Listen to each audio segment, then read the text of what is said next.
Dinesh D'Souza is a best-selling author and filmmaker. His films, 2016, Obama's America, and America, Imagine a World Without Her, are respectively the number 2 and number 6 highest-grossing political documentaries of all time. Born in Mumbai, India, Dinesh has truly lived the American dream. Following graduation from Dartmouth College, he went on to work in the Reagan White House as a political analyst.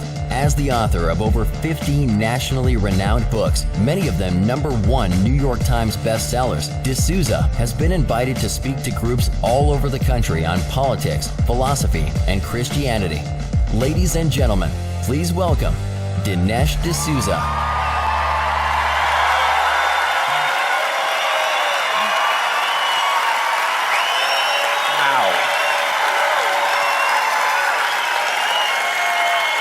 Thank you.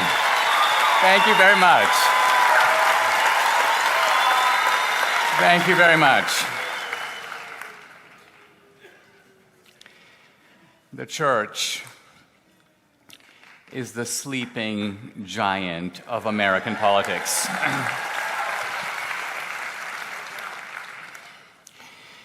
We are living at a crucial time in which the mission of the church is, in a sense, different than it's been in the past in this country, because from the beginning of the country until, you may say, a generation ago, America was unquestionably a Christian society.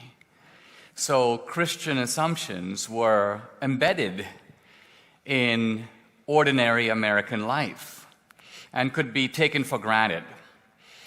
If you walked up to someone in America in 1950 and said, do you agree that the 10 Commandments is a good way to live and that America would be a better place if everybody lived by them? Pretty much everyone would say yes, even if they weren't a practicing Christian. But today, we are living in secular society.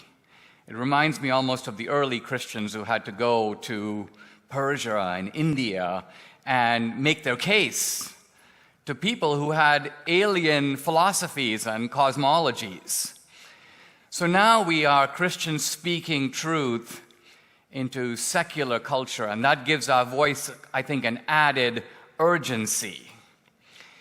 The other thing that's changed in America is our politics have taken a dark turn, and we have lived through it, and we have seen it.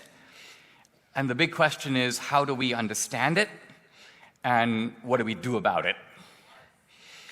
So the first thing that's, I think, become very clear is that part of the agenda of the secular left is to move America in the direction of socialism. Their goal is the United States of socialism. Now, on the first glance, this appears to be completely insane. Socialism is the most discredited philosophy since slavery. And in fact, it became discredited, it collapsed all over the world because it was seen by its chief writers, people like Solzhenitsyn and George Orwell and Hayek, as a form of slavery. Now, obviously, today slavery has been abolished. There are certain forms of slavery that still go on, like sex trafficking and so on, but you don't have any party in America or in the world that advocates for slavery. You don't have people who say things like, slavery was actually an excellent idea, just the implementation was always poor. But this time we're going to get slavery right. But this is exactly what people say about socialism, that we're going to make it work this time. Now, when you think about socialism, and when Marx thought about socialism, he spoke about socialism mainly in terms of economics, in terms of money, in terms of a divide in society between the rich and the poor. But we are seeing a new type of socialism that goes beyond that. If you meet a socialist in America today, they care more about abortion than the minimum wage. They care more about the transgender bathroom than they do about universal basic income.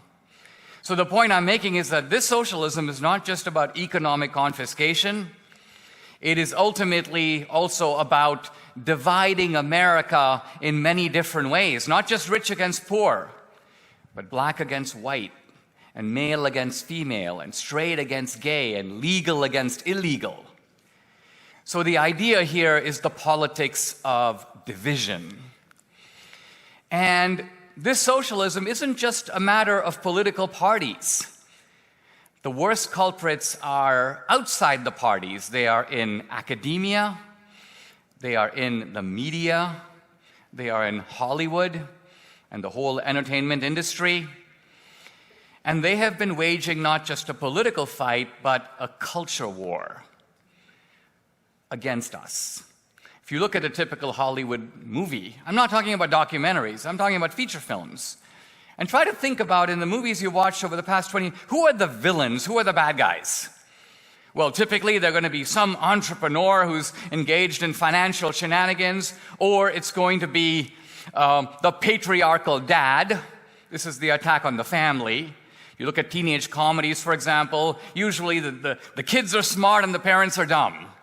But the dumbest of all is going to be the patriarchal father. Or the villain is a pastor. He's some sort of pastor who's a secret member of the Ku Klux Klan. So this is the way in which narrative and culture is used to attack, you may say, entrepreneurial and conservative and Christian values. Now, what is the goal of the secular left? Think about it. They have academia, they have the media, they have Hollywood. You think they'd be content. But no, they want everything. They want the NFL. They want a bunch of guys who bounce a ball. They want the Boy Scouts. They want the Christian baker in Colorado. You better bake a cake. And if you don't do it, we're going to sue you. And if you go to the Supreme Court and win, we'll sue you again. And the point isn't just to terrorize that guy. It's to terrorize everybody.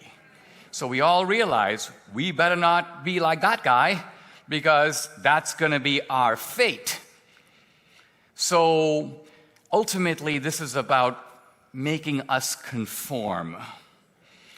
And it's ultimately about making us live in their world and by their rules. And if we don't do it, we're going to be punished. Our churches are going to be shut down.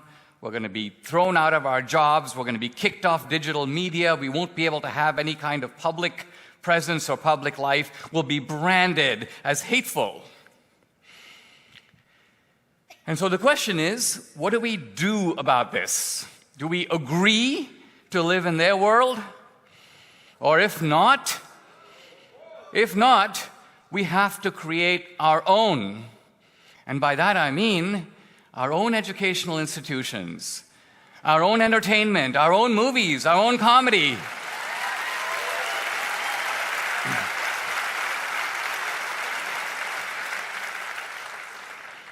They might seem to have it all, these huge megaphones of culture, as I sometimes call them, but we have one giant megaphone, very often unused.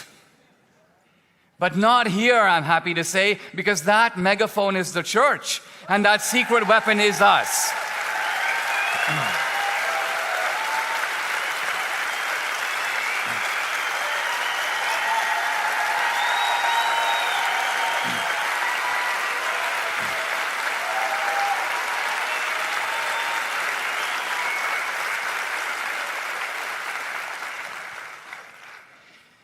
Now, the other side knows that we are the party of the nice guys, the straight-laced people, the people who actually pray for civility and want to play by the rules. And the other side exploits this innocence in the belief that we are suckers.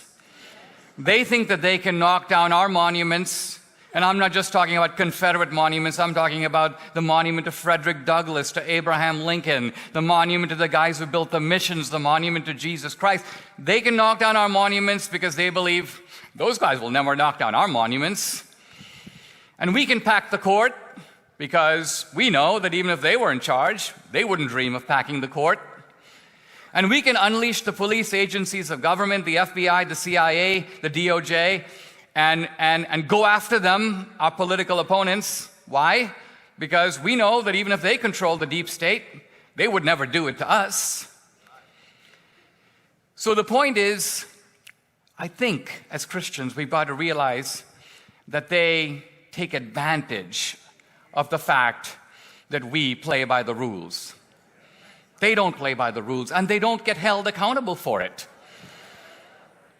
I mean, I actually was locked up in overnight confinement for 8 months for giving $20,000 to a college friend of mine who was running for political office.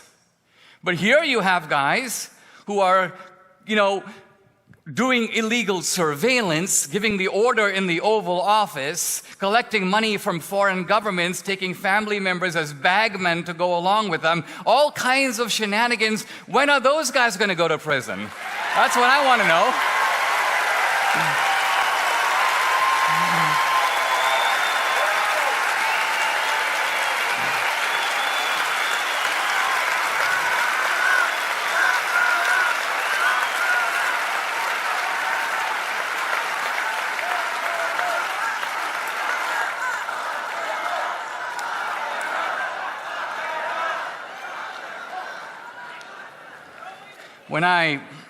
When I was a student, one of my professors told me the story of the lion tamer and the lion.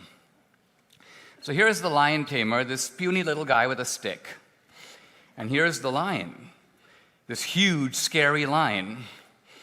And what happens is the lion tamer does little things with the stick, and the lion obediently moves to the machinations of the lion tamer. And my professor's question was, who is more powerful, the lion tamer or the lion?